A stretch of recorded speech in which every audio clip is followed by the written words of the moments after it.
সচিবালয়ে আগুন লাগার ঘটনা নাশকতা নাকি দুর্ঘটনা তা নিয়ে চলছে আলোচনা। কেউ বলছেন বিগত সরকারের মেগা দুর্নীতির আলামত নষ্ট করার জন্যই এই আগুন লাগানো হয়, কেউ বলছেন অন্তর্বর্তী সরকারকে ব্যর্থ করার হীন চক্রান্ত। আর এবার বিএনপির সিনিয়র যুগ্ম মহাসচিব রুহুল কবির রিজভী বলেছেন পতিত ফ্যাসিবাদের দোসররা এখনো ষড়যন্ত্র চালিয়ে যাচ্ছে।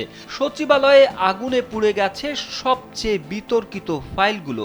শুক্রবার রাজধানীর ডিপ্লোমা ইঞ্জিনিয়ার্স ইনস্টিটিউশন মিলনায়তনে আলোচনা সভায় তিনি এসব কথা বলেন। বিএনপির সিনিয়র যুগ্ম মহাসচিব বলেন, সচিবালয়ে আগুনে পুড়ে গেছে সবচেয়ে বিতর্কিত ফাইলগুলো। এর পেছনে রয়েছে পতিত ফ্যাসিবাদের দোসরদের ষড়যন্ত্র। শেখ হাসিনার পরিবারের সদস্যদের দুর্নীতির অনুসন্ধান শুরু হওয়ার পরই এই অগ্নিকাণ্ডের ঘটনা ঘটল বলে মন্তব্য করেন তিনি। তার অভিযোগ, বিপ্লবী চেতনার লোকদের দিয়ে সরকার চালানো হচ্ছে না। যারা শেখ হাসিনাকে রক্ষা করতে কাজ করেছিল তাদেরকেই প্রশাসনে রাখা হয়েছে। বিএনপির এই শীর্ষ নেতা আরও বলেন, সংস্কার চলবে, নির্বাচনও চলবে, অথচ এটা না করে নির্বাচনকে সংস্কারের প্রতিপক্ষ বানানো হচ্ছে। নির্বাচনকে আলাদা করে সংস্কারকে বড় করে দেখা হচ্ছে। এটা দুর্বিসন্ধিমূলক মনে হচ্ছে।